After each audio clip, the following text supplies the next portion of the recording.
Kapitan! Gumawa po kayo ng paraan, Kapitan! Masyado na lumalala yung patayan sa lugar natin! Hindi lang aswang ang pinag-uusapan dito, Ben. Tayo ang pinagkakamalan nilang mga aswang. Paano kung magsama-sama ang buong kabarangay natin at sunugin nga ang bahay natin? Tisay, makinig ka sa amin ng nanay mo. Kailangan mo tanggapin ang iyong kapalaran, anak.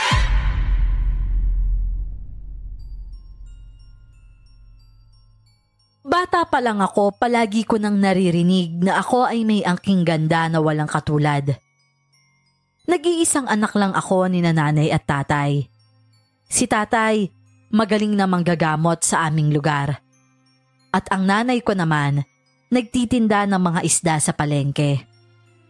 At ang kwentong ibabahagi ko, may kinalaman sa mga aswang. Ako nga pala po si Tisay. At ito ang aking kwento. Bago ko po simula ng istorya, huwag kalimutang mag-subscribe bilang suporta sa ating channel. Tuwing weekends ay tinutulungan ko si nanay na magtinda sa palengke at mabilis lang maubos ang paninda namin. Maraming ang naiinggit sa amin na mga katulad rin ni nanay na mga tindera. Dahil inaakit ko raw ang mga mamimili, kaya lahat sila sa amin pumipila. Marami rin ang naiinis sa akin na kapwa ko dalaga dahil wala na daw nanliligaw sa kanila. At ang atensyon ng mga kalalakihan sa bayan namin, nasa akin na. At isa na doon si Brian, ang heartthrob sa aming lugar. Mabuti na lang meron akong mga kaibigan na sina Mercy at Pablo. Bata pa lang kami, magkaibigan na kami ni Pablo, hanggang sa dumating rin si Mercy sa buhay ko. Mabuti na lang nandito ka, Tisay. Mabilis tuloy naubos yung paninda ni Aling Cora. Sa ganda ba naman ni Tisay, hindi pa ba sila bibili? Kita mo nga, puro mga lalaki yung nakaubos ng paninda nila. Ikaw talaga, Mercy. Humahaba na yung buho ko dahil dyan sa pambobola mo sa akin. Maganda ka rin naman na. Ito namang si Pablo, pogi. Aba kayong tatlo dyan. Tulungan nga ninyo akong magligpit dito para makauwi na tayo. At saka ikaw, Tisay, may gagawin ka pang assignment mo sa bahay kaya umuwi ka na rin. Aling Cora, Sabado po ngayon. Kaya friendship day naming tatlo, no? Gusto namin sanang yayain si Tisay na pumunta sa plaza para manood ng volleyball Oo nga naman, Aling Cora. Payagan mo na to si Tisay. Please naman. Napatawa na lang ako nang makita ko nang nagpuppy eyes si Pablo kay nanay. Lahat talaga ng paraan, ginagawa nila ni Mercy para magkasama kami tuwing weekends. O siya, sige na. Basta huwag kang magpapagabi sa plaza, Tisay. At dahil naubos naman yung paninda natin ngayon bibigyan ko kayo ng pangmeryenda. Talaga po? Maraming salamat po ha, Aling Cora. Biglang tumighim si Manang Lucia sa kabilang pwesto. Nakatingin siya sa amin kasama pa ang ibang mga tindera at nagbubulong-bulungan. Sanay na naman kami ni nanay na pinagchichismisan dito sa palengke. Sinenyasan ako ni nanay na wag na daw pansinin si Manang Lucia. At nagpatuloy kami sa pagligpit ng mga gamit namin para makauwi na si nanay. Ay nako! Walang kwenta ang ganda kung malandiri naman. Palibasa, mana kasi sa nanay na bago mag-asawa, ilang lalaki muna ang dumaan sa kanya. Pwede ba, Lucia? Tigilan mo na nga kami ng anak ko. Bakit ba galit na galit ka sa amin wala naman kaming ginagawang masama sa'yo? Wag ka kasing mang-agaw ng customer para wala kang kaaway. Aba, wala kaming inaagaw na customer sa'yo. Ang customer ang lumalapit sa amin ng kusa. Dahil kasi dyan sa anak mong malandi. Akala mo kung sinong mabait, pero nasa loob rin pala ang kulo. Kaya yung anak ko na lalaki, hindi ko papayagan na manligaw dyan sa anak mo Ay nako, itago mo pa yung anak mong pangit sa loob ng palda mo. Walang magkaka-interes doon. Nang makita ko na kumuha si Manang Lucia ng itak para sugurin si nanay, kaagad ko na silang inawat. Tinulungan rin ako ni na Mercy at Pablo. Tapos na rin kami sa pagliligpit Kaya kinausap ko na si nanay na wag nang patulan si Manang Lucia. Hinatid muna namin ni na Mercy at Pablo si nanay sa bahay bago kami pumunta sa plaza. Nang makarating kami sa plaza, nasa akin ang atensyon ng mga kalalakihan. Panay pa ang sabunot sa akin ni Mercy sa tuwing may poging nakatingin sa akin. Nakita rin namin si Brian kasama ang mga kaibigan niya at lumapit siya sa amin. Oh, Tisay, buti naman pinayagan ka ng nanay mo mamasyal. Oo nga eh. Sa kulit ba naman ng dalawang to eh, hindi pa ba siya papayag? Ako, kailan mo ako sasagutin, Tisay? Hindi ko rin alam, Brian eh. Wala pa kasi sa bokabularyo ko yung magka-boyfriend. Hindi mo ba ako gusto? Ako, Brian, gusto kita. Huy, tumigil ka nga, Mercy. Hindi naman ikaw yung kausap ah. Pasensya ka na talaga, Brian ha. Hindi naman sa hindi kita gusto. Pero ayoko lang na mas lalo akong pagtripan ng mga tsismosa sa amin. Tsaka isa pa, maraming babae rin yung magagalit sa akin kapag sinagot kita. Huwag mo na lang sila pansinin, Tisay. Naiinggit lang yung mga yan dahil maganda ka kaysa sa kanila. Bakit ba kasi kailangan mo pang pilitin si Tisay? Nandito lang naman ako, Brian. Hindi mo na ako kailangan pilitin. Pwede ba, Mercy? Tumahimik ka nga. Napatawa na lang kami ni Brian sa dalawang kaibigan ko. Hindi naman kasi lingid sa akin na gusto rin ni Mercy si Brian. At yun rin ang isa sa mga dahilan kung bakit hindi ko pa siya sinasagot. Ayokong masaktan ang kaibigan ko at ayoko rin na magkasira kami. Nanumpa ako sa kanya na hindi ko sasagutin si Brian alang-alang sa pagkakaibigan namin. Pagkatapos naming mamasyal sa plaza, nagdesisyon na kaming umuwi dahil 4:00 na ng hapon. Hinatid pa ako nila Mercy at Pablo sa bahay. Kinaumagahan naman, may narinig kaming balita na may isang sanggol at isang buntis raw na namatay kagabi. Kinabahan ako. Ayon kay nanay at tatay, mga aswang lamang ang maaaring gumawa ng bagay na yon. Nagsabog ang mga tsismis sa aming lugar na may aswang na nakatira dito sa amin. Kaya lahat daw ay kailangang mag-ingat. May karatula rin na nakalagay sa bawat kalye na wag daw gumala tuwing gabi dahil delikado. Pinagbawalan na rin ako ni nanay at tatay na lumabas kasama ang mga kaibigan ko. Pero ang ipinagtataka ko, muling ipinasuot sa akin ni nanay ang kwintas na may korting tatsulok. Simula bata ako, palagi niyang pinapasuot yun sa akin. Pero dahil tinutukso ako ni na Pablo at Mercy, na para na rin daw akong manggagamot kagaya ni tatay, tinatanggal ko yun. O Tisay, palagi mong isusuot para hindi sila makalapit sa'yo ha. Ito ang protection mo laban sa mga aswang na yon. Mahirap na. Marami pa namang naiinggit sa'yo anak. Baka ikaw na yung susunod nilang punteriyahin. Itago mo na lang yan sa loob ng damit mo anak ha, para hindi makita ni na Pablo at Mercy. Nang sa ganun hindi ka nila tuksuhin na para kang manggagamot. Grabe naman po kayong dalawa. Hindi ba nga sanggol at buntis yung punteriya nila? Bakit ko pa kailangan ng proteksyon na to? Takot na lang ng mga aswang na yun sa'yo tay. Alam naman ng lahat diba na magaling kayong manggagamot? Kaya hindi magkakaroon ng lakas ng loob yung mga aswang na yun na atakihin ako. Mas mabuting nakakasigurado na tayo anak. Ang iniisip lang namin ng nanay mo yung kapakanan mo. Hindi na ako sumagot pa kay tatay at isinuot ko na lang ang kwintas na yon na kung tawagin nila ni nanay ay anting-anting. Pero lingid sa kanilang kaalaman, tinatanggal ko rin yon nang hindi nila alam. Makalipas ang 1 linggo ay may kumalat na naman na balita na may namatay sa kabilang baryo. Isang batang babae raw ito at wakwak ang kanyang dibdib at tiyan. Marami pang mga balita ang kumakalat sa palengke dahil na rin sa tsismosang si Manang Lucia. Ayon sa mga ito, ang mga aswang ang may kagagawan sa mga patayan na nangyayari sa aming lugar. Kagaya ng dati, bumisita sa akin ang mga kaibigan ko at sila mismo pati ang kanilang pamilya sobrang natatakot sa mga nangyayari. Diyos ko po naman, paano na tayo nito? Baka hindi natin alam, nakakasalamuhan na pala natin yung mga pumapatay na yan. Kaya nga wala rin naman may alam kung sino ba talagang pumapatay sa lugar natin. Marami yung nagsasabi na mga aswang daw yung may gawa.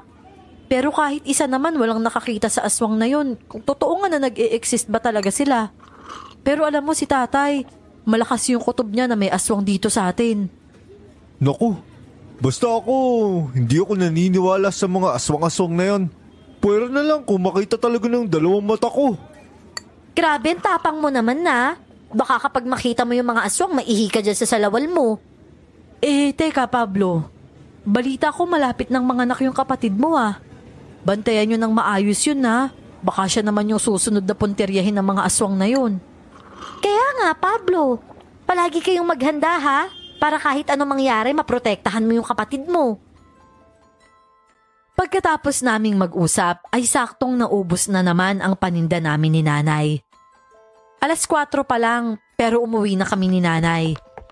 Mamayang gabi pa raw darating si tatay mula sa bahay ng kamag-anak niya. Nang makarating kami sa bahay, naglagay kami ng asin sa harap ng pintuan at sa bintana. Yun kasi ang habili ni tatay kay nanay para hindi kami malapitan ng mga aswang dito sa bahay. Pagsapit ng 8:00 ng gabi, nakauwi na rin naman si tatay. Puno ng dugo ang damit at kamay ni tatay nang makauwi siya. O tay, bakit bumibahid ng dugo yung kamay at damit nyo? Saan po ba kayo nanggaling? Kumatay kami ng baboy dun sa kabilang bayan. Eto pa nga may dala pa ako. Bigayan ng pinsan ko. Ay nako, magbihis ka na nga muna, Ben. Ang baho-baho mo na. Malayo pa ang binyahe mo kaya magpahinga ka na rin pagkatapos mong kumain. At ako nang bahala dyan sa mga dala mo. Sus, Cora.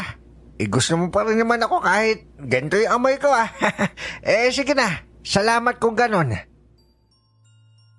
Kinabahan ako nang makita kong may bahid ng dugo si tatay. Sa pag-iisip na baka nagsisinungaling lang siya sa amin ni nanay. At baka siya ang pumapatay sa lugar namin. Sa sobrang takot ko, itinabi ko pa ang itak sa aking pagtulog. Nang sa ganon ay may panlaban ako kung sakali man na pumasok ang aswang sa kwarto ko. Kinaumagahan hindi kami nagtinda ni nanay dahil masama ang pakiramdam niya. Inutusan niya akong pumunta sa bayan para bumili ng gamot. Pero bago ako umalis ng bahay, isinuot ko ang aking anting-anting dahil alam kong iyon ang unang titingnan ni nanay at tatay kung suot ko ba yon. Nagmadali akong umalis sa bahay para magtungo sa bilihan ng gamot. Nakasalubong ko pa si Brian, kaya sinamahan niya na lang ako. Ang sakit na naman ng mga titig sa akin ng ibang kababaihan, pero hindi ko sila pinapansin bagkus ngumingiti pa ako sa kanila. Tisay, narinig mo ba yung mga balita tungkol sa mga namamatay na sanggol at buntis dito sa atin? Oo naman, Brian. Marami kayang tsismosa sa atin. Tsaka ano ka ba? Ano bang pwedeng mangyari dito sa lugar natin na hindi ko malalaman? Basta, mag-ingat ka, Tisay Baka pati yung aswang mainggit sa kagandahan mo, kainin ka pa nun. Ibig sabihin, naniniwala ka dun sa mga aswang na pumapatay dito sa atin? Oo, ayon yun sa mga magulang ko. Marami daw aswang dito sa atin noon. Pero nagsialisan silang lahat simula nang tinanggap ng tatay mo yung pagiging manggagamot. Sabi pa nga ni Papa, baka daw bumalik sila dahil humihina na ang tatay mo. Kasi nga, di ba may sakit siya? May sakit nga si tatay pero malakas pa rin naman siya. Yun nga lang, minsan hindi na niya kayang tapusin yung pagtatawas niya. Bigla kasi siyang nahihilo tapos hindi siya makahinga dahil sa hika niya. Kawawa naman yung tatay mo, Tisay. Napangiti na lang ako kay Brian. Ang bait talaga niya at gwapo pa. Kung hindi lang dahil kay Mercy, matagal ko na siyang sinagot. Dumaan muna ako sa palengke para bumili ng prutas. Malapit lang naman ang palengke sa amin, kaya naglakad na lang ako pauwi. Hinatid ako ni Brian sa amin dahil baka raw atakihin ako ng mga aswang habang naglalakad. Nakahawak siya sa kamay ko at para kaming magkasintahan. Sa wakas, Tisay, Nawakan ko na rin yung kamay mo. Bitawan mo na nga ako. Baka kasi may makakita sa atin eh. Ha? Ano naman kung may makakita sa atin? Biglang nakasalubong namin si Mercy. May bit-bit siyang plastic bag. Napatingin si Mercy sa kamay namin ni Brian na magkahawakan. Oh, saan naman kayo galing? Nag-date ba kayong dalawa? Mercy, nandito ka pala. Galing ako sa bayan, pero nagkita kami ni Brian kaya sinamahan niya na lang ako. Ganun ba? Di mabuti naman para safe ka. Sige na Brian, umuwi ka na. Salamat O siya, sige. Walang anuman, Tisay. Basta ikaw. Teka lang, Tisay. Kayo na ba ni Brian? Hindi ko pa naman siya sinasagot. Huwag mo na nga ipagkaila pa, Tisay. Kitang-kita ko naman kung gaano kayo kasweet ni Brian. Eto. Ito nga pala yung damit mo na hiniram ko nung nakaraan. Papunta sana ako sa inyo dahil isosoli ko yan eh. Halata pa sa boses ni Mercy noon na nagtatampo siya sa akin. Teka lang Mercy, galit ka ba? Hindi O sige na Tisay, mauna na ako Mercy, sandali lang naman. Hindi niya ako nilingon. At umiiyak si Mercy habang tumatakbo papalayo sa akin. Sinubukan ko pa siyang habulin pero hindi ko na siya inabutan. Umuwi ako sa bahay at sinabi kay nanay na nagtampo sa akin si Mercy dahil nakita niya kami ni Brian. Makalipas naman ang ilang araw, hindi na bumisita si Mercy sa akin. Ayon kay Pablo, ilang beses niya itong kinausap pero hindi na rin niya pinapansin pati si Pablo. Naglalakad kami ni Pablo papunta sa tindahan para sunduin ko sana si nanay. At habang papalapit kami sa pwesto namin, may narinig akong dalawang babae na nagtatalo. Kilala ko ang boses ni nanay, kaya alam ko na siya yon at ang kalaban na naman niya, si Manang Lucia. Walang iya ka pala Wala kang karapatan na pagbintangan ng asawa ko na aswang. May nakakita nga sa asawa mo na may bit-bit daw at duguan daw nung nakaraang gabi. Kaya sino pa bang aswang? Di siya. Ang dapat sa inyong mga salot, pinapatay. Sumusobra ka na talaga, Lucia.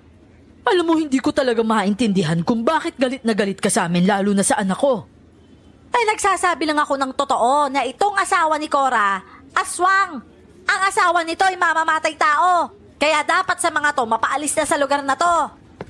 Teka lang po, Manang Lucia. Mawalang galang na po, ha? Kung ako po yung pagchichismisan ninyo, matatanggap ko pa. Pero yung mga magulang ko, hindi ko na po yun palalampasin. At saka ano pong pruweba mo na si tatay yung aswang? Alam mo ho ng lahat na magaling na manggagamot ang tatay ko. Kaya wag niyo po siyang gawa ng kwento. Anong magaling na manggagamot? Oo, dati magaling na manggagamot ang tatay mo. Pero ngayon hindi na dahil sakitin na, di ba? Si Mercy mismo ang nakakita sa tatay mo. Duguan daw siya nung nakaraang gabi. Duguan ho ang tatay ko kasi nagkatay sila ng baboy dun sa bahay ng kamag-anak niya. Talaga lang ha? Abay sabi ni Mercy may bit-bit daw na lamang loob. Baka naman hindi laman loob ng baboy yon. Baka laman loob ng tao yon. Hindi ka ba talaga titigil, Lucia? Titigil lang ako kung lalayas na kayo dito.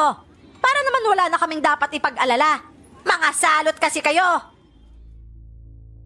Nagkatinginan kami ni nanay habang nakakunot ang aming mga noo. Hindi ko inaasahan na si Mercy pa ang magkakalat ng masamang balita tungkol kay tatay. Inaamin ko, natakot rin ako kay tatay nung umuwi siya sa bahay na may bahid ito ng dugo. Pero nang magpaliwanag siya sa akin kagabi, nalaman ko na totoo nga na nagkatay sila ng baboy sa bahay ng kamag-anak niya.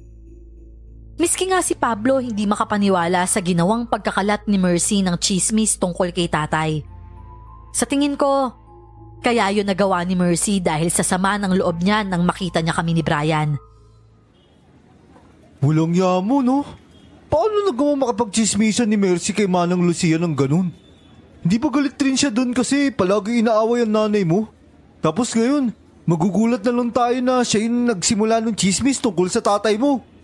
Masama kasi yata talaga yung loob ni Mercy sa akin dahil nakita niya kami ni Brian na magka-holding hands. Siguro akala niya sinagot ko na si Brian. Kaya yun, nasaktan siya tapos pati si tatay dinadamay niya pa. Puntahan mo kaya siya at kausapin, Tisay. Wag na wag mo siyang pupuntahan, Tisay. Ang plastic niya sa'yo. Akalain mong ipagkakalat na aswang ang tatay mo? Abay nakakadismaya ang ugali niya. Nay, ako na po ang bahala makipag-usap kay Mercy. Palibhasa kasi ang bait-bait mo, kaya inaabuso ka na ng lahat. Niyakap ko na lang si nanay para kumalma siya. Hindi naubos ang aming paninda ngayong araw dahil konti lang ang bumibili sa amin. Yung sobra ng isdang paninda namin, ibinigay ni nanay kay Pablo. At yung iba naman, inulam namin. Nang makauwi kami sa bahay, sinabi ni nanay kay tatay na pinagkamalan siyang aswang ng mga tao sa palengke. Natawa na lang si tatay sa issue na narinig niya mula kay nanay. Ikaw talaga, Cora, oo. Huwag mo na nga silang pansinin sa mga sinasabi nila. Mamaya, ma-high blood ka pa dyan, di mas lalo ka pang napagchismisan. Asawa kita, Ben. Natural ipagtatanggol kita. Palibasa, nagkasakit ka na at nanghihina ka na sa panggagamot. Ganyan na ang gagawin nila sa'yo? Yang Mercy na yan, hindi naman gumaling ang nanay niyan kung hindi mo tinawas, hindi ba? Hindi ba't muntik nang mamatay ang nanay niya dahil pinaparusahan siya ng maitim na elemento? Sa totoo lang, hindi ko rin alam kung gumaling ba talaga yung nanay ni Mercy dahil sa tinawas ko siya. Kasi noong tinawas ko siya, wala man lang ako nakitang kung anong elemento na gumagambala sa kanya. Basta't bigla na lang siya naging magaling sa hindi maipaliwanag na dahilan. Kahit na, Ben. Tinulungan mo pa rin siya. Tama na yan, Cora. Ang mabuti pa magpahinga ka na. Pagod lang yan. Ako na maghahanda ng hapunan natin. Sumunod naman si nanay kay tatay. Nagpahinga na ito sa kanilang kwarto.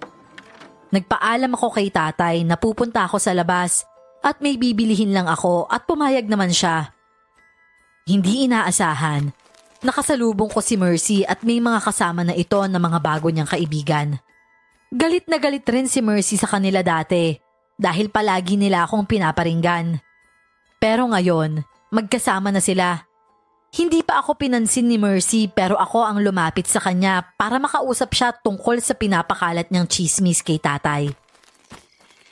Mercy, ano yung naririnig ko? Na ikaw daw yung nagsabi kay Manang Lucia na aswang daw si tatay. Wala akong sinasabi na ganun, Tisay. Ang sabi ko lang, nakita ko si Mang Ben na may bahid ng dugo tapos may bit-bit na lamang loob. Hindi ko nakasalanan kung defensive kayo masyado kaya napaghahalataan kayo. Ano ba kasing nangyayari sa'yo? Bakit mo naman ginawain kay tatay? Kung tungkol to kay Brian, hindi ko siya sinagot, Mercy. Ilang ulit ko bang dapat sabihin sa'yo na nagkataon lang yung pagkikita naming dalawa? Ayaw naman na rin ni Brian sa'yo eh. Sinabi niya sa akin na kung dati pa raw na alam niyang aswang yung mga magulang mo, hindi na siya magsasayang ng panahon na ligawan ka. Sinabi nang hindi nga aswang ang pamilya ko, Mercy. Alam mo naman yan ah. Sa di kalayuan, nakita ko si Pablo na tumatakbo papalapit sa amin. Mukhang masaya siya dahil ang lapad ng kanyang mga ngiti.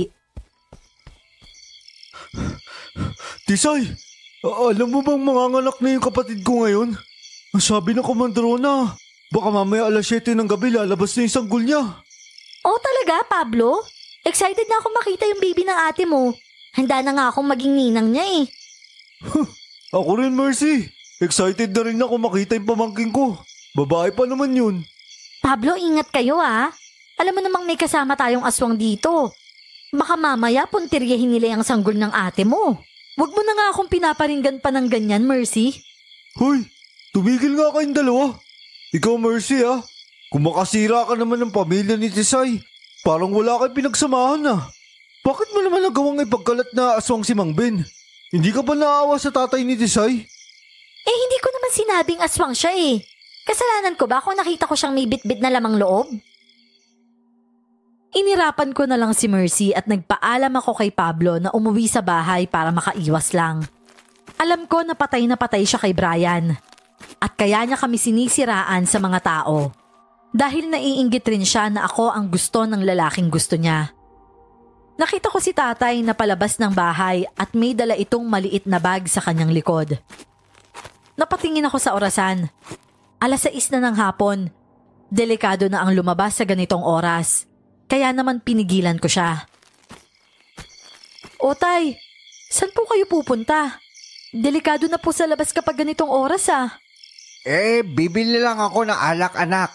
Huwag kang magalala. Babalik din naman ako agad Nakahandaan na rin yung mga pagkain dyan. O siya, sige na. Ay, gisingin mo na yung nanay mo dahil nakatulog yun sa sa sobra inis kay Lucia. Tatay naman Umuubo na nga kayo tapos iinom pa kayo ng alak? Hindi ba kayo nag-aalala sa kalusugan nyo? Kapag nawala kayo, ano nang mangyayari sa amin ni nanay? Tay, wag naman na kayong uminom, please naman. Isang bote lang na may iinumin ko, Tisay. Sige na. Gisingin mo na yung nanay mo at kumain na kayo. Wala akong nagawa kundi hayaan siyang umalis ng bahay. Kinaumagahan, meron na namang balita na may natagpuang bangkay na lalaki sa bakanting lote malapit dito sa bahay namin. Wakwak daw ang dibdib at wala na ang mga lamang loob nito. Pumunta ako sa bakanting lote para makita ang bangkay.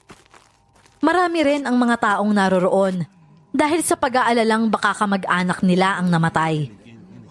Nang makita ko ang bangkay, napaduwal ako. Kawawa ang sinapit ng taong ito sa kamay ng aswang.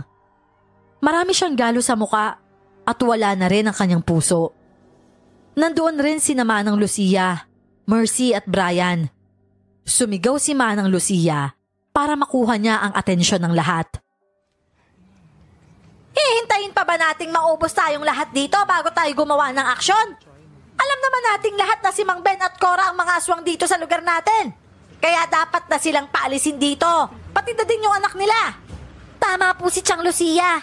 Kagabi nakita ko po si Mang Ben na dumaan dito. Tapos may dala pa siyang alak. Nakasalubong ko pa nga ho yung lalaking ito kagabi. At wala nang ibang tao rito kundi si Mang Ben lang. Siya yung pumatay sa lalaking yan at wala nang iba. Tama ba yung narinig ko, Mercy? Tiyahin mo si Manang Lucia? Oo, tiyahin ko siya. At kayong mga salot na mga aswang, umalis na kayo dito sa amin. Dapat kasi dito sa pamilya ni Tisay, sunugin na. Nang sa ganun hindi na sila makapatay pa ng mga inosenteng tao. Teka, wala pa namang pruweba na si Mang Ben nga talagang pumatay sa lalaking yan Tsaka, bago natin paalisin si Tisay, dapat may nakakakita na sa akto na kumakain sila ng tao. Matagal na sila nakatira dito. Pero ngayon lang naman to nangyari na lumabas ang mga aswang, di ba? Masama mambintang sa ating kapwa. Walang nakasagot kay Brian at nagsialisa na ang mga tao. Ngumiti ako kay Brian at nagpasalamat sa kanya. Salamat Brian dahil ipinagtanggol mo ko. Walang anuman, Tisay. May gusto nga pala akong sabihin sa'yo. Ano yun, Brian? Titigil ko na muna yung panliligaw ko sa'yo. Pasensya ka na, Tisay Tsaka, sa totoo lang, nakita ko yung tatay mo kagabi na kasama ang lalaking to. Hindi naman siya naniniwala ako sa bintang ni Mercy at Manang Lucia.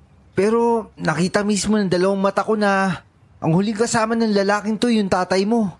Magkasama pa nga silang umiinom ng alak Teka lang Brian. Inaakusahan mo ba yung tatay ko na siya yung pumatay sa lalaking yan? Hindi kami mamamatay tao. At higit sa lahat, hindi aswang ang tatay ko.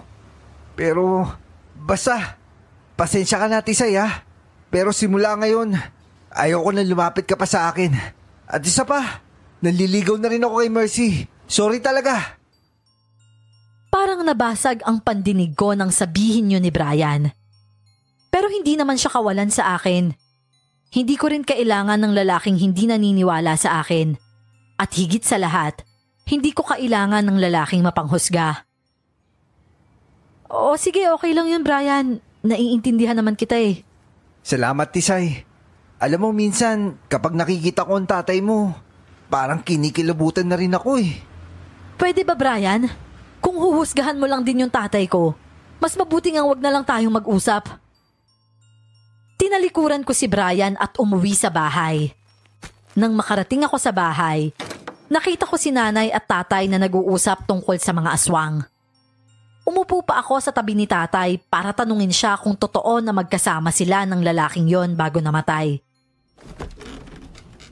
Tay, huwag ho sanang magiging masama yung loob niyo sa akin, pero totoo po bang magkasama kayo ng lalaking yun kagabi bago siya namatay? Bakit mo naman natanong, anak? Ang sabi po kasi ni na Mercy at Brian, nakita daw niya kayo kagabi na magkasama. Tay, ikaw po yung tinuturo nilang pumatay sa lalaking yun. At yung pinakamalala pa po dito, tinatawag ka nilang aswang. Anak naman, paano magiging aswang ang tatay mo? Siya nga ang nagtataboy ng aswang dito sa atin. Kaya nga kami nagtataka kung paano sila muling nakabalik dito. Ang mga aswang magaling yang magbalat kayo, kaya hindi natin sila makikilala. Yan nga ang rason kung bakit pinapasuot namin sa iyo ang anting-anting na nagmula pa sa tatay ko, anak. Sa lolo mo. Dahil kapag suot mo yan, hindi ka nila masasaktan. Pero ang tigas naman kasi ng ulo mo, hindi ka nakikinig sa amin. Alam namin na nanay mo na tinatanggal mo yan. Pasensya na po kayo, tay. Kung nagdududa rin po ako sa inyo. Huwag po kayong mag-alala. Simula ngayon, hindi ko natatanggalin yung anting-anting ko. Magkasama nga kami ng lalaking yung kagabi, oo. Pero nauna ako umuwi sa kanya. Binigyan ko pa nga siya ng pera para may pambili pa ng isang boteng alak eh. Pagkatapos naming mag-usap, nawala na ang mga duda ko kay tatay. Nagsisi ako dahil pinagbintangan ko rin siya kagaya ng iba. Hating gabi nang magising ako, may kumakaluskos sa itaas ng bubong namin.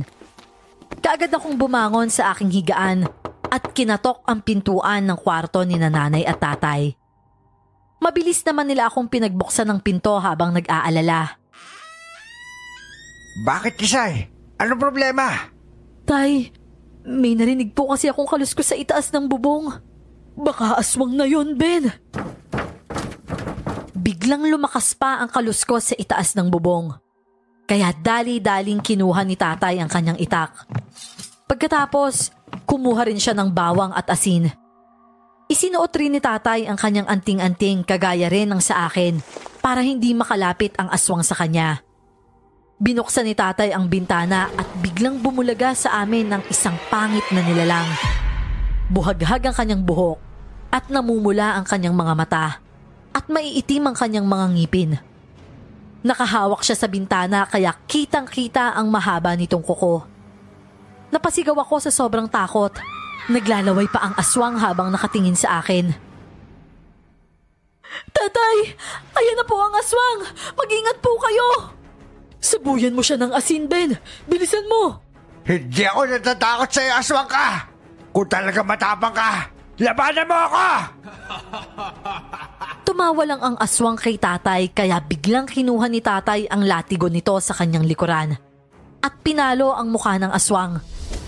Natamaan ang mukha niya kaya umungol ito sa sobrang sakit. Sunod na ginawa ni tatay, sinabuyan niya ito ng asin. Mas lalong lumakas ang alulong ng aswang sabay lipad nito paalis ng bahay. Bumalik ka dito, aswang! Hindi pa tayo tapos! Bukas na bukas din, makikilala natin kung sino yung aswang na yun! Sana nga, Ben. Nang sa ganun ay matugis na rin natin sila. Tay, sana pinatay mo na lang yung aswang para naman maging malinis ang pangalan mo dito sa bayan natin. Hindi na pa rito ang aswang na yun para patayin tayo, anak. Kaya siya nandito ay para takutin tayo. Kung hindi ako nagkakamali, alam na rin niya na ako yung pinaparatangan ng lahat na aswang. Huwag kang mag-alala, anak. Poprotektahan ka namin ng tatay mo. Kung nagawa nga naming iligtas ang iba noon, ikaw pa kaya? Tama ang nanay mo, anak. Hanggat nabubuhay kami ng nanay mo, walang aswang na pwede manakit sa'yo. Nang makita mismo ng dalawang mata ko ang aswang, halos natatakot na akong lumabas sa bahay. Sa tuwing pupunta kami ng palengke, may dalang langis si tatay at nilalagay niya yon sa kanyang bulsa. Ang sabi ni tatay, sa oras na kumulo yun, ibig sabihin naroon lang ang aswang sa paligid namin. Nakita ko si Brian sa palengke at may bitbit itong bayong. Brian, bibili ka ba ng isda? Halika rito, mamili ka. Abay, sariwa dito at walang halong kemikal. Hindi kagaya ng iba dyan. Hindi mo na malaman kung nandito ba para magtinda o naghahanap ng pupuntiryahin na buntis at sanggol para gawin nilang hapunan. Siyempre, dito po ako bibili sa tiyahin ng girlfriend ko. Abay, sinagot ka na pala ni Mercy. Aba sa wakas at kayo na rin. Buti na lang at nataboy ni Mercy ang asungot dyan. Magaling ka rin pumili, ano? Abay si Mercy, walang kasabit yun. At hindi ka pa mayayanggaw sa pamangkin ko. Nakita ko na papunta rin si Mercy sa kinaroroonan ni na Brian at Manang Lucia. Abay, ayan na pala si Mercy. Hi, babe. Hello babe. Alam mo, ang gwapo mo ngayon. Oo naman. Ikaw nga rin, mukhang fresh na fresh ka today. Ang hot mo kaya. Huwag mo na nga akong bulahin. Ano, tapos ka na bang mamili ng isda? Oo, babe. Tsaka sa bahay ka na maghapunan, ha? Handa na kita ipakilala sa magulang ko. Talaga? Ako rin, excited na akong makilala sila. Nagyakapan pa silang dalawa sa harapan ko. Sobrang nasaktan ako nang makita ko silang sweet. Tinapik ni nanay ang aking balikat at kinausap ako. Huwag mo na lang silang tingnan anak para hindi ka masaktan. Ang lalaking kagaya ni Brian hindi bagay sa'yo. Kita mo naman, tinawag lang ng mga yan na aswang ang tatay mo, nilayuan ka na agad. Alam mo nay, nagsisisi talaga ako na hindi ko pa sinagot si Brian noon dahil lang kay Mercy. Kaibigan ko kasi siya eh. Tapos mahal na mahal ko siya. Pero nang dahil sa kanila ng tsahin niya, pinagpipiestahan ng mga tao ngayon si tatay. Ganyan talaga anak. Manang-manang si Mercy sa tsahin niyang chismosa. Ang sarap talaga nilang ibaon sa hukay ng buhay, ano? Hoy. Tumahimik ka kayo dalawa. Magtawag na lang kayo ng customer para may bumili sa atin. Anong oras na pero ni isa wala pa nabili kahit isa sa mga paninda natin. Buwisit talaga. Naapektuhan ng hanap buhay natin dahil sa mga maling akala na yan. Tay, stay positive lang po. Matagal pa yung maghapon kaya sigurado mauubos pa to. Anak, napapansin ko lang ha. Bakit hindi nakadalaw si Pablo rito sa pwesto natin? May balita ka na ba sa kanya? Wala nga po eh. Ewan ko nga din sa lalaking yun kung ano nang nangyari sa kanya. Namimiss ko na nga rin yun eh. Nakita ko si tatay na kinapa niya ang kanyang bulsa kung saan nakalagay ang langis na dala niya kanina. Kumukulo ang langis ko. Nandito ang aswang sa paligid. Sino dito sa tingin mo, Ben? Maraming tao dito ngayon sa palengke. Oo nga po, tay. Paano natin malalaman kung sino yung aswang?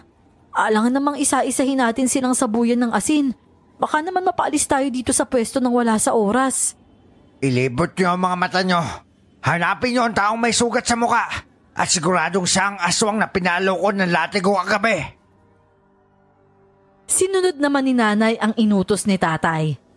Pero wala kaming nakita na taong may sugat sa mukha dito.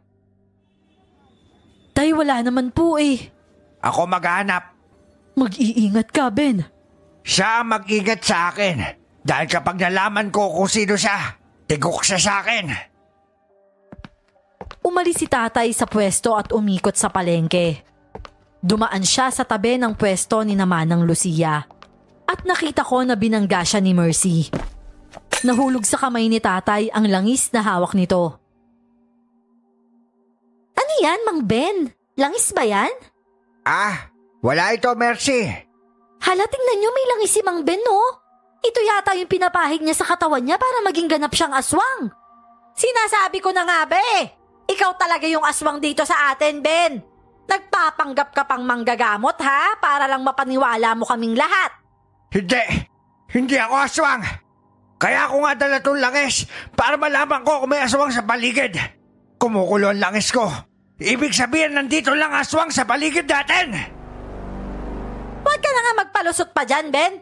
Huling-huli ka na sa akto. Hindi namin nakayanan ang ginagawa nilang pag-aakusa kay tatay. Kaya lumapit kami sa kanya para ipagtanggol siya. Tigil-tigilan mo nga ang asawa ko, Lucia. Ikaw talaga ang promotor ng mga chismis dito sa atin na aswang ang asawa ko. Hindi lang yun chismis. Katotohanan yun. Sana nga Manang Lucia, naging totoong aswang na lang kami ni na tatay eh. Kaming tatlo. Para nang sa ganun ay kakainin ka na namin. Para mawala na ng chismosa dito sa lugar na to. Hoy, Tisay! Huwag mo nga pagsalitaan ng ganyan ng tiyang Lucia ko. Mga aswang kayo! Aswang! Ikaw nga ahas ka eh. Kaya lang naman napunta si Brian sa'yo dahil sa pagpapakalat mong chismis tungkol sa amin. Ang sabihin mo na lang, Mercy. Kagaya ka rin ng ibang babae dyan na halos mamatay sa inggit sa akin. Eh bakit naman ako maiinggit sa'yo? Maganda ka nga pero aswang ka naman. Narinig ko na sumang-ayon ang mga tao kina Mercy at Manang Lucia. Lahat sila nagsisisigaw na mga aswang kami. Napatingin ako kay Brian at ganun rin ang lumalabas sa kanyang bibig na kami ay mga aswang. Umuwi na tayo. Baka kung ano pa mangyari sa atin dito. Paano ng mga paninda natin, Ben? Bukas na ulit tayo magtinda, Cora. Masyadong mainit tayo sa mga taong bayan. Baka mapaano pa si Tisay. Okay lang po ako, Tay. Wala po tayo kapera-pera kapag hindi tayo magtitinda ngayon. Ang mabuti pa, umuwi na lang kayo ni Nanay sa bahay. Ako na pong bahala dito sa palengke. Alam mo namang hindi po pwede yun, anak. Baka kapag ikaw lang ang nandito, mamaya mas lalo ka nilang awayin. Lalo na ni Lucia at Mercy. Nay, Tay, sige na po. Mauna na po kayo sa bahay. Ako na pong bahala dito. Pangako po maaga akong uuwi mamaya. Huwag po kayo mag-alala sa akin. Suot ko naman po yung anting-anting ko eh. Walang nagawa si nanay at tatay dahil mapilit ako. Nauna na nga silang umuwi sa bahay. Simula nang kumalat na aswang si tatay, naging matumal ang benta namin. Kokonti na lang ang bumibili ng aming mga isdang paninda. Napangiti naman ako nang makita ko si Pablo na papunta sa akin. Siguradong papakyawin na naman niya ang mga isda ko. Oh, Tisay, nasan yung nanay at tatay mo? Nasa bahay sila, nauna nang umuwi. Bakit mo sila hinahanap? Pasensya ka na sa itatanong ko, Tisay ha. Pero nasan yung tatay mo kagabi? Ha? Nasa bahay, syempre. Diretsuhin mo nga ako, Pablo. Bakit ba naiintriga ka tungkol sa mga magulang ko? Naniniwala ka na rin sa mga chismis na angkan kami ng mga aswang? Alam mo, mabuti pa, bumili ka na lang nitong tinda kong isda. Dahil simula kaninang umaga, wala pa akong benta eh. Hindi ako na parito para mamili na isda mo, Tisay. Magkaibigan tayo. Tsaka mahalaga ka sa akin. Pero mas mahalaga ang buhay ng pamangkin ko at ate ko. Ano bang ibig mong sabihin, Pablo? Namatay ang pamangkin ko, Tisay. Kinain siya ng mga aswang. Isang babaeng aswang at isang lalaki. Kitang-kita ko mismo kung paano nila kainin ang pamangkin ko na bago silang. Wala kami magawa dahil sa takot.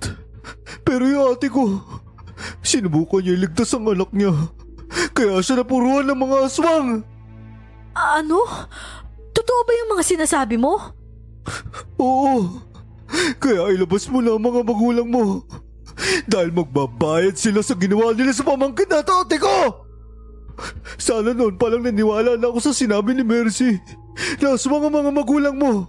Sa sobrang pagmamahal ko sa iyo bilang kaibigan, hindi ako naniwala kay Mercy dahil mabait ka. Pero yun pala, may tinatago kang lihim! Hindi nga aswang ang mga magulang ko, Pablo. Ilang beses ko bang dapat sabihin sa'yo na sinisiraan lang ni na Mercy sina nanay at tatay? Di ba ilang beses kang natulog sa bahay? Wala naman nangyari sa'yo, di ba? Parang wala na tayo samaan ng loob, Tisay. Magbalot na kayo at umalis na sa lugar na ito. Mamayang gabi. Dahil kapag hindi kayo nakaalis, susunugin namin ang bahay ninyo! Pagkatapos na sabihin niyo ni Pablo sa akin, padabog siyang umalis. Natakot ako sa sinabi niya. Kailangang malaman ni nanay at tatay ito. Nakakalungkot lang isipin na ang nag-iisang tao na naniniwala sa akin na hindi kami mga aswang, ngayon ay galit na din sa akin. Nagligpit ako ng mga gamit at dali-daling umuwi sa bahay. Nang makarating ako sa bahay, sinabi ko kaagad kina nanay at tatay ang nangyari sa kapatid at pamangkin ni Pablo. Kahit sila ay nalungkot rin para sa mga ito. Kawawa naman ang pamilya ni Pablo. Lalong-lalo na yung batang bago silang. Alam na talaga ng mga aswang na yon na hindi ko sila kayang labanan. Kaya naghahasik na sila ng mga lagim. Pero Ben, kaya ko namang labanan ng mga aswang kung papayagan mo lang ako. Hindi ako natatakot sa mga aswang. Mas natatakot pa nga ako dun sa sumbong ni Tisay na may plano si Pablo na ipasunog tong bahay natin. Iyan nga rin po ang ikinakabahala ko, Nay. Baka kailangan na nating umalis sa lugar na to para po hindi tayo mapahamak. Huwag kayong magalala. May ginawa kong langis na panlaban sa mga aswang. May kasama itong holy water kaya maaari silang matunaw kapag nasabuyan nito. Hindi lang aswang ang pinag-uusapan dito, Ben. Tayo ang pinagkakamalan nilang mga aswang. Paano kung magsama-sama ang buong kabarangay natin at sunugin nga ang bahay natin? Saan tayo pupulutin ito? Kapag aalis tayo, mas lalo silang magdududa na tayo mga aswang. Kahit ano mangyari, basta hindi tayo tatakas. Haharapin ko sila at ipapakita sa kanila na hindi tayo mga aswang. Hindi tayo alis sa lugar na ito hanggat hindi ko mauubos na patayin ang mga lintik na aswang na yan. Oo, matagal na ako hindi nang gagamot at nanunugis. Pero hindi ko inakalang mapapaniwala nila ang taong bayan na tayo ang aswang. Maski ako, Ben. Nagtataka rin ako. Ano po? Nay, Tay?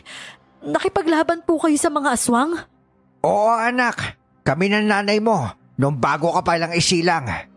Pareho kami anak ng mga albularyo at nagkakaintindihan kaming dalawa at nagkakapalagayan ng loob. Doon rin nagsimula ang love story namin dalawa. Ikinuwento sa akin ni nanay at tatay ang kanilang napagdaan ng laban sa mga aswang nung kabataan pa nila. Ngayon ko rin nalaman mula sa kanila na maraming aswang dito sa aming lugar dati.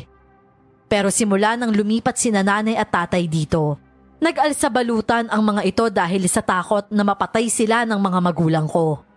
Ako rin ay ipinanganak bilang isang tagapagmana ng aming angkan. Ikinuwento sa akin ni nanay at tatay ang kanilang napagdaan ng labanan sa mga aswang noong kabataan pa nila. Ngayon ko rin nalaman mula sa kanila na maraming aswang dito sa aming lugar dati. Pero simula nang lumipat si nanay at tatay dito, nag-alsabalutan ang mga ito dahil sa takot na mapatay sila ng mga magulang ko. At may isiniwalat din sa akin si nanay at tatay na lubos kong ikinagulat. Tisay, kagaya namin dati ay mayroon ka ring kakayahan na labanan ng mga aswang gamit ang sarili mong lakas kahit na wala kang sandata. Ang kailangan mo lang gawin ay hasain ang sarili mo sa pakikipaglaban at malaman mo kung paano at kailan mo dapat gagamitin ang lakas mo.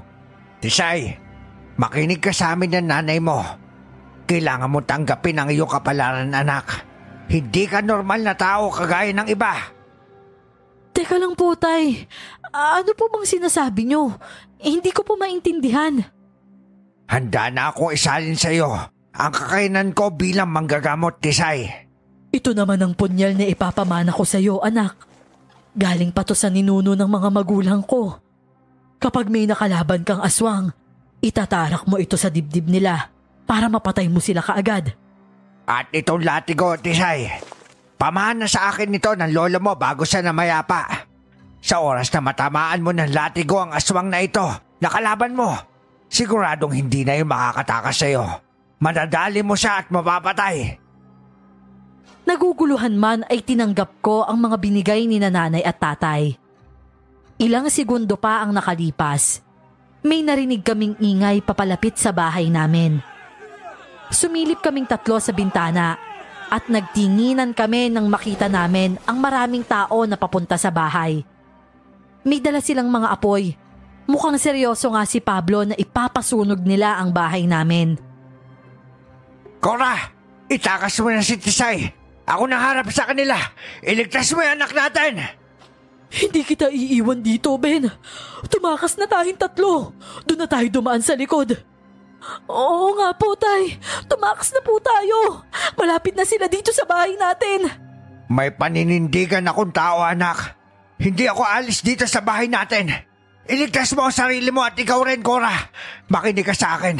Itakas mo ang ating anak. Umiyak si nanay at niyakap si tatay. Ganon rin ang ginawa ko.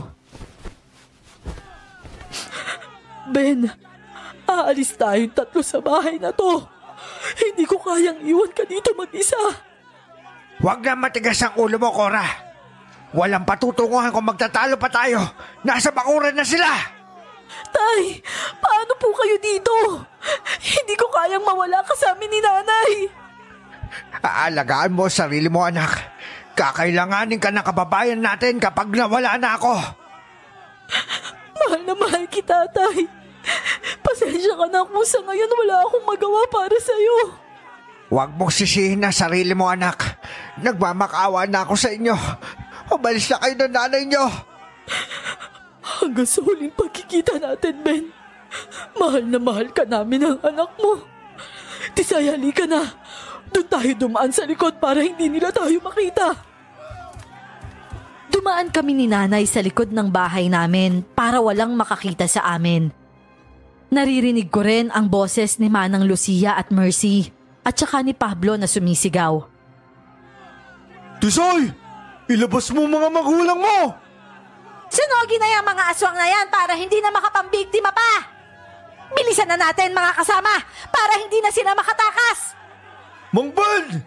Lumabas kayo dyan! Harapin niyo kami! Naririnig ko ang bawat sinasabi nila sa amin habang nagsisimulang sunugin ang aming bahay. Umiiyak ako sa awa kay tatay. Hindi man lang siya makalaban sa mga mapanghusga na tao. Pati si nanay, walang tigil sa paghikbi at ang kanyang inaalala ay si tatay rin. Hindi ko talaga kayang iwan ang tatay mo, anak. Babalikan ko siya. Ililigtas ko ang tatay mo. Nay, umaapoy na po yung bahay natin. Sinakripisyo na ni tatay yung sarili niya para sa atin. Hindi ko po alam kung anong patutunguhan ng buhay ko kapag mawala kayo pareho sa akin. Ikaw na lang ang natitirang lakas ko, Nay. Sundin mo na lang yung gusto ni tatay. Iligtas na lang natin ang mga sarili natin. Nangako kami ng tatay mo sa isa't isa na magsasama kami sa hirap at ginhawa. Hindi ko siya hahayaang mamatay ng mag-isa, Tisay. Ikaw ang pinakamahalaga sa lahat. Iligtas mo ang sarili mo para sa mga mamamayan natin. Nay, pakiusap po. Huwag na kayong bumalik sa bahay natin. Kinakain na nga po yung bahay natin. Hindi mo na maaabutan si tatay ng buhay. Hinawakan ni nanay ang kamay ko at ngumiti siya sa akin. Niyakap niya ako at hinalikan sa noo. Mahal na mahal kita, anak ko. Patawad kung mas pipiliin kung mamatay kasama ang tatay mo. Pareho ko kayong mahal at ayokong maging duwag sa pagkakataong to. Umalis ka na, Tisay. Kailangan mong mabuhay. Pero Nay! Nanay! Mangako ka sa akin. Ililigtas mo ang sarili mo. Mangako ka, Tisay. Pangako, Nay. Aalis ako dito ng buhay at babalikan ko silang lahat. Lalong-lalo na ang mga aswang na yon para ipaghiganti kayo ni tatay. Kung sakali man na makaligtas kami ng tatay mo, magkita na lang tayo sa kabilang bayan. Doon sa mga kamag-anak ng tatay mo. Opo, Nay. Hihintayin ko po kayo ni tatay doon. Sana po makaligtas kayo ni tatay. Mabilis na tumakbo si nanay pabalik sa bahay. Nakita ko na pumasok si nanay sa bahay namin na unti-unti nang nauubos ng apoy. Dinala ko ang lahat ng mga gamit na binigay sa akin ni nanay at tatay. At umalis ako habang umiiyak dahil sa sakit at sama ng loob dahil sa ginawa sa akin ng mga kababayan ko. Pumunta ako sa mga kamag-anak ni tatay sa kabilang bayan para hintayin si nanay at tatay doon kung sakali man na makaligtas sila sa sunog. Pero ilang araw na ang nakalipas. Kahit isa sa kanila ay walang nakarating. Pinalakas ko ang aking loob at babalik ako sa lugar namin noon kung handa na akong labanan ang mga aswang at maipaghiganti ko na ang aking mga magulang. Makalipas ang ilang buwan, muli nga akong bumalik sa lugar namin. Tinakpan ko ang aking muka para hindi nila ako makilala. Dumiretso ako sa palengke para tingnan ang dating pwesto namin ni nanay noon. Nakita ko agad si Manang Lucia sa kabilang pwesto at kasama nito si Mercy at Pablo na mukhang bumibili ng isda. Lumapit ako sa kanila para marinig ang kanilang pinag-uusapan. Kagaya ng dati, nakikipagchismisan pa rin si Manang Lucia sa mga taong kakilala niya dito sa palengke. Ang bunga kala ko. Kapag mapatay natin yung pamilya ni Tisay, mawawala na yung aswang sa lugar natin. Pero hindi pa pala. Mas lalo nga lumalala ang patayin dito sa lugar natin eh. Buti pa nung nabubuhay yung tatay ni Tisay. Nababawasan ang mga aswang dahil tinataboy niya. Sa totoo lang, namimiss ko nga rin si Tisay eh. Sana hindi na lang natin sinunog yung bahay nila. Ako konsensya ako sa ginawa natin. Eh bakit naman kayo makokonsensya? Tama lang ang ginawa natin sa kanila dahil kahit papano nabawasan ng aswang dito sa lugar natin. Huli na para magsisi tayo sa ginawa natin. Nadala na rin kasi ako sa galit na nararamdaman ko dahil nawala yung ate ko at pamangkin ko. Nagawa ko tuloy magyaya na ibang tao para mapatay lang ang pamilya ni Natisay. Alam nyo, imbis na pag-usapan nyo yung mga taong patay na, bakit hindi na lang tayo magtawag ng customer dyan para maubos na tong paninda ko? Nang sa gano'n naman ay makatulong naman kayo sa akin. Namataan ko si Brian na tumatakbo papalapit sa pwesto ni Manang Lucia. Bakas ang takot sa mukha niya, kaya mas lalo akong naintriga na makinig sa kanilang pinag-uusapan. Pablo, may batang babae na natagpuan sa dating bahay ni Natisay. Siguradong aswang rin may gawa nun dahil wakwak yung dibdib tapos wala nang laman loob eh. Ano? Kahapon isang bata rin natagpuan patayin, di ba? Naku, parang kinakarma na nga tayo sa ginawa natin sa pamilya ni Tisay. Tulungan nyo na nga lang akong magsara para makauwi na tayo. Natatakot na talaga ako sa mga nangyayari eh. At saka isa pa eh, 6:00 na rin naman ng gabi. Baka mamaya tayo naman ang isusunod ng aswang na yan. Lumayo na ako sa kanila nang magsara sila ng kanilang tindahan. Pumunta rin ako sa dating bahay namin na natupok na ng apoy. Maraming nag-uusisa sa nangyayari, kaya sumilip lang ako mula sa likuran. Nakita ko si Manang Lucia doon. Parang hindi naman siya nababahala o natatakot man lang. Naramdaman ko ang langis sa aking bulsa, kaya kinuha ko yon. Ibig sabihin, narito lang ang aswang sa paligid. Magdidilim na at may namataan akong buntis na umaalis mula sa pag-uusisa. Nakita ko na sinundan siya ni Manang Lucia. Nagpalinga-linga pa ito sa paligid bago sumunod sa likuran ng babaeng buntis. Palihim rin na sumunod ako sa kanila. At habang tinataha ko ang daan, patuloy lang sa paggulo ang langis na dala ko. Malakas ang kutob ko na si Manang Lucia ay isang aswang. Biglang may narinig akong pagaspas sa unahan ko. At mas binilisan ko pa ang paglalakad para maabutan ko ang babaeng buntis. Isang malakas na sigaw ang nagpakaba sa akin. Alam ko na galing sa babaeng buntis ang boses na yon. Tumakbo ako patungo sa pinanggagalingan ng boses niya. At nakita ko siyang nakaupo sa lupa habang ang aswang lumilipad at tumatawa. Ito ang babaeng aswang na nakita namin ni tatay noon. Hindi ko makakalimutan ang itsura niya na sobrang nakakatakot at napakapangit. At sigurado ako na siya si Manang Lucia. Hoy aswang! Ako ang harapin mo! Humarap sa akin ang aswang. Tinanggal ko ang nakatakip sa aking muka. Nakita ko sa mga mata ng aswang ang takot nang makita niya ako. Akma siyang lilipad para tumakas. Pero mabilis ko siyang pinalo ng latigo at natamaan ang pakpak niya kaya bumagsak siya sa lupa. Ale, umalis ka na! Kumaripas ng takbo ang babae kaya kaming dalawa na lang ng aswang ang naiwan. Muli ko siyang pinalo ng latigo ng 2 beses at natamaan siya sa muka. Umuungol ang aswang sa sobrang sakit. Sa wakas nalaman ko rin kung anong tunay na pagkatao mong aswang ka. Hayop ka, Manang Lucia! Kaya pala pinaparatangan mo ang mga magulang ko na mga aswang? Nang sa ganun hindi kayo mapansin ng mga tao na kayo pala ang tunay na aswang? Magbabayad ka sa ginawa mo! Hindi mo ako kaya, Tisay! Papatayin kita kagaya ng ginawa niyo sa mga magulang ko. Gagawin ko ring abo ang katawan mo. Nang dahil sa inyong mga linti kayo nawalan ako ng magulang.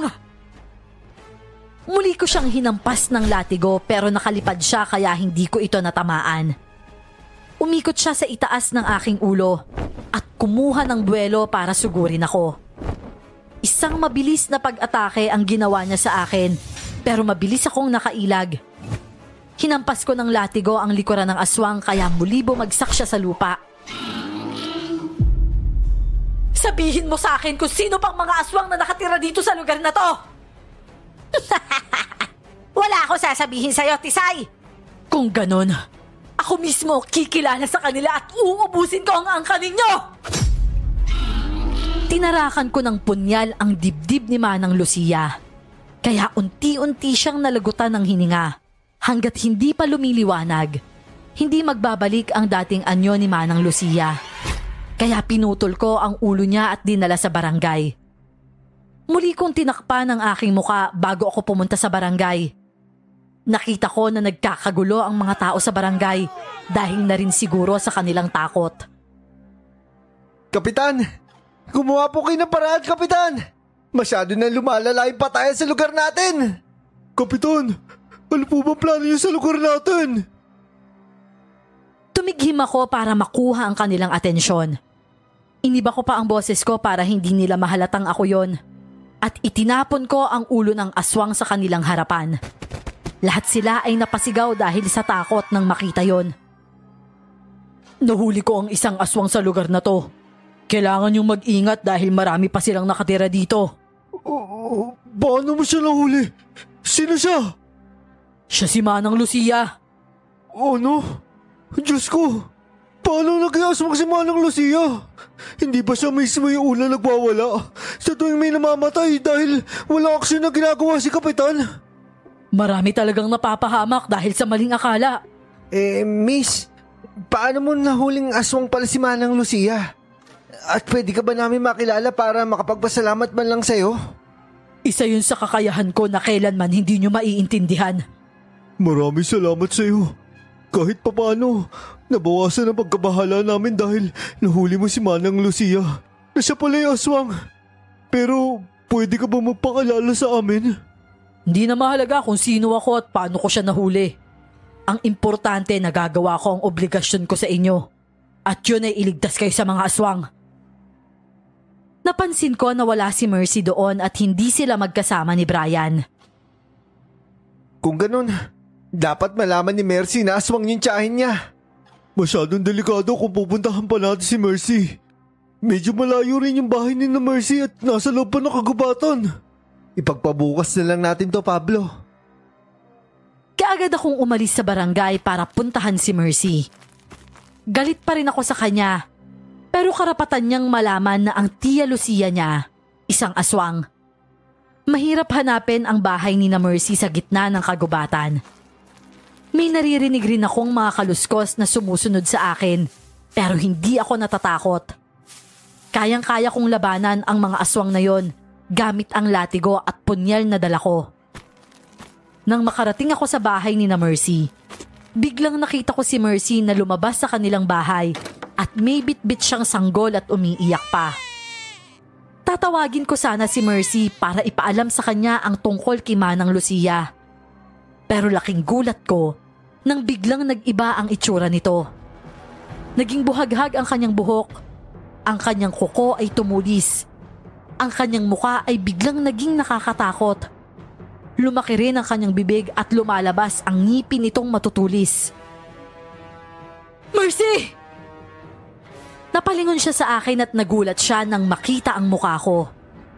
Sinadya kong magpakilala sa kanya para malaman kung matutuwa ba siya na buhay ako o maiinis siya. Tisay? Ano ginagawa mo dito? Hindi ba't patay na kayo ng mga magulang mo? Paano nabuhay ka pa? Bago ko sagutin yung tanong mo, bitawan mo yung sanggol. Huwag mo siyang kainin kung ayaw mong parusahan kita. At ano pang magagawa mo, Tisay? Patay ng tatay mo, hindi ba? Kung hindi lang siya naging sagabal sa amin noon, matagal na naming nasakop ang lugar na to. Pero masyado siyang pakialamero kaya nag-isip kami ng paraan kung paano siya mabubura. Pinatay ko na si Manang Lucia. At ikaw naman ang isusunod ko. Isa kang mapagpanggap. Tinuring pa naman kitang kaibigan pero tinraidor mo ko. Pati ang mga magulang ko dinamay mo pa.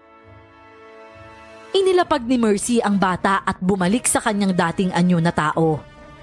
Hinarap niya ako, tao sa tao. Ikaw rin naman, Tisay, tinuring kitang kaibigan. Nagpagawa pa nga ako sa mga magulang ko ng anting-anting panlaban sa anting-anting mo para makalapit lang ako sa'yo. Ang plano ko lang naman, burahin yung mga magulang mo pero hindi ka kasama. Pero masyado ka kasing makasarili eh. Hindi mo pinangatawanan yung pangako mo na hindi mo ako sasaktan. Inagaw mo sa akin si Brian, kaya ginawa ko ang lahat para mabawi ko siya sa'yo. Hindi ko inagaw si Brian. Alam mo naman na ako ang gusto niya noon pa man. Kahit naaswang ako at tao ka, hindi ko naman naisip na gawan ka ng masama, Tisay. Pero kung si Brian na ang pag-uusapan, handa akong patayin ka para mapasakin lang siya. Nang dahil sa inyong mga aswang, nawalan rin ako ng magulang. At hindi ko kayo mapapatawad. Lalong-lalo ka na, Mercy. Kayo ang may kasalanan kung bakit sila namatay. Muling nag-ibang anyo si Mercy. Naging nakakatakot na ang itsura niya ngayon. Yan ay kung magtatagumpay kang mapatay kaming lahat. Meron pang ibang aswang na lumitaw sa likuran ni Mercy. Naroon rin ang mga magulang ni Mercy at mga aswang rin sila. Ako lang mag-isa laban sa kanilang lahat. Higit 20 silang mga aswang. At kung hindi ako nagkakamali, ang lahat ng mga nakatira dito sa kagubatan, mga aswang kagaya rin ni na Mercy. Biglang lumitaw si Pablo at nanlaki pa ang mga mata nito nang makita niya ako. Sinundan niya pala ako papunta dito sa gubat. Tisay? Tisay, ikaw pala. Ikaw pala ito kapagtanggol namin. At hayop ka, Mercy. Ikaw pala yung aswang. Napaniwala mo ako na ang mga magulang ni Tisay ang aswang. Pero kayo pala yun ni Manang Lucia. Mga walang iya kayo. Isa ka pa ha? Papatayin rin kita pagkatapos kong mapatay tong si Tisay. Kakainin ko kayo! Yan ay kung mapapatay mo ko, Mercy. Pablo, humingi ka ng tulong! Sige, Tisay. Mag-iingat ka sa kanila. Marami sila. Bilisan mo humingi ng tulong, Pablo. Pero sa ngayon ako nang bahala muna dito. Mabilis na tumakbo si Pablo para humingi ng tulong. Isa-isang sumalakay sa akin ang mga aswang, kaya hinawakan ko ang aking latigo ng maayos. Hinanda ko yon na sa bawat atake nila sa akin ay saktong mapapalo ko sila at masusugatan. Nang sa ganon ay mamatay sila kaagad. Habang nakikipaglaban ako sa mga aswang, napansin ko na lumalakas ang aking katawan. Naging maliksi akong kumilos. Bawat salakay sa akin ng mga aswang, mabilis akong nakakailag sa kanila. Madali ko silang napapatay dahil nilagyan ko ng holy water ang latigo ko. Ang aking punyal ay hindi ko pa ginagamit dahil ilalaan ko yon kay Mercy. Ganti ko sa ginawa nila sa aking mga magulang. Ilang minuto lang ang nakalipas. Napuksa ko ang ibang mga aswang. Si Mercy na lang ang natira at ang mga magulang niya. Nag-aalangan silang umatake sa akin, kaya ako na ang unang umatake sa kanila. Inuna kong pinatay ang nanay ni Mercy at sinunod ko ang tatay nito. Pinalo ko sila ng latigo at sinabuyan ng asin kaya natunaw ang mga ito. Hayop ka! Hayop ka, Tisay! Pinatay mo ang mga magulang ko! Kagaya ng ginawa niyo sa mga magulang ko, Mercy. Nawalan rin ako ng magulang dahil sa inyong mga aswang. Ngayon nararamdaman mo na ba kung gaano kasakit na makitang namatay ang mga magulang mo at wala kang magawa? Papatayin kita, Tisay! Isusunod kita sa mga magulang mo! Lumipad si Mercy at inatake niya ako pero mabilis akong nakailag. Pinalo ko siya ng aking latigo pero hindi ko siya natamaan dahil magaling rin itong umilag kagaya ko. Umikot-ikot siya sa itaas ng aking ulo. Naghahanda lang ako sa pag-atake niya para madepensahan ko ang aking sarili. Hindi ko inaasahan na bigla siyang aatake sa akin at kinalmot ang aking muka. Natamaan rin ng kuko niya ang isa kong mata kaya natumba ako sa lupa. Nang nakahanap siya ng pagkakataon para muli akong atakihin, kaagad akong tumayo at ininda ang sakit. Saktong dumating sina Pablo at kasama niya ang buong barangay. Nang lumapit na sa akin si Mercy, kinuha ko ang aking punyal at itinarak yon sa kanyang puso. Natamaan rin ako ng kanyang matulis na kuko sa aking dibdib, kaya pareho kaming duguan na bumagsak sa lupa. Ayun! Ayun mga kabarangay! Si Mercy ay isang aswang! Sunugin siya at patayin! Tisay! Okay ka lang ba? Kaya ko pa to, Pablo. Huwag kang mag-alala sa akin. Nandito na kami para tulungan ka! Huwag niyo akong patayin! Huwag niyo akong patayin, pakiusap! Hindi na pinakinggan ng mga tao si Mercy at pinagtataga nila ito. Tisay, patawarin mo kami. Patawarin mo rin ako. Sorry kung napagkamalang ko aswang ang mga magulang mo. Pinagsisisihan ko mga kagaguhang ginawa ko sa iyo at sa mga magulang mo. Halika, tutulungan na kita makatayo para madala ka sa ospital. Salamat, Pablo. Tisay? Ikaw pala yan, Tisay? Tama nga si Pablo. Buhay ka! Tulungan mo ko, Brian. Dadalhin natin siya sa ospital. Kailangan magamot ang mga sugat niya. Sige, Tisay. Nandito lang kami para sa'yo. At sana mapatawad mo ako sa kabila ng ginawa ko sa iyo at saka sa pamilya mo. Dinala nila ako sa ospital para ipagamot. Mabuti na rin at hindi gaanong malala ang sugat ko kaya gumaling ako kaagad. Muli kong pinaayos ang bahay namin na sinunog ng mga kababayan ko dati. Sina Pablo at Brian, palaging dumadalaw sa akin para magdala ng mga prutas. Tisay, alam ko na galit ka pa sa amin dahil sa nangyari noon. Pero sana matutunan mo kami mapatawad. Oo nga, Tisay. Kung hindi lang sana dahil kay Mercy, hindi ko naman nagawa yun eh. Nabilog din ako sa kanya. Kaya sana patawarin mo na kami. Hindi naman ganun kadali yung hinihingi nyo kapatawaran sa akin. Kung alam nyo lang kung gaano kahirap at kasakit mawalan ng magulang dahil sa maling akala. Sa ngayon, hindi ko maipapangako sa inyo na mapapatawad ko kayong lahat. Naintindahan namin, Tisay. Pero hanggat nabubuhay kami lahat sa lugar na to, handa kami bumawi sa'yo at tulungan ka sa misyon mo. Kahit ako, Tisay, gagawin ko ang lahat para sa'yo. Poprotektahan kita sa abot ng aking makakaya. Na sa ganun wala naman akit sa'yo. Yun eh kung hahayaan mo kami makalapit sa'yo. Oo sige, kayong bahala. Pero tutulungan nyo ako hindi para patawarin ko kayo. Kaya nyo ako tutulungan para mailigtas sa mga masasamang elemento at aswang itong lugar natin. Tinanggap ko na rin ang pagiging isang manggagamot kagaya ni tatay. Humingi rin ng tawad sa akin ang mga taong sumunog sa aming bahay. Mahirap para sa akin ang hinihingi nila. Dahil kailanman, walang sorry ang makakapagbalik ng buhay ng mga magulang ko. Ipinakita nila sa akin na nagsisisi sila sa kanilang ginawa. Nandito pa rin sa puso ko ang sakit sa mga ginawa nila sa aking mga magulang. Pero ginagawa ko pa rin ang aking obligasyon sa kanila. Dahil yun ang tama at yun ang kapalaran ko. At higit sa lahat, nagawa ko ang bagay na gusto kong ipagawa sa akin ng mga magulang ko. Hanggang dito na lamang po ang aking kwento, Miss Clore. More power sa channel ninyo.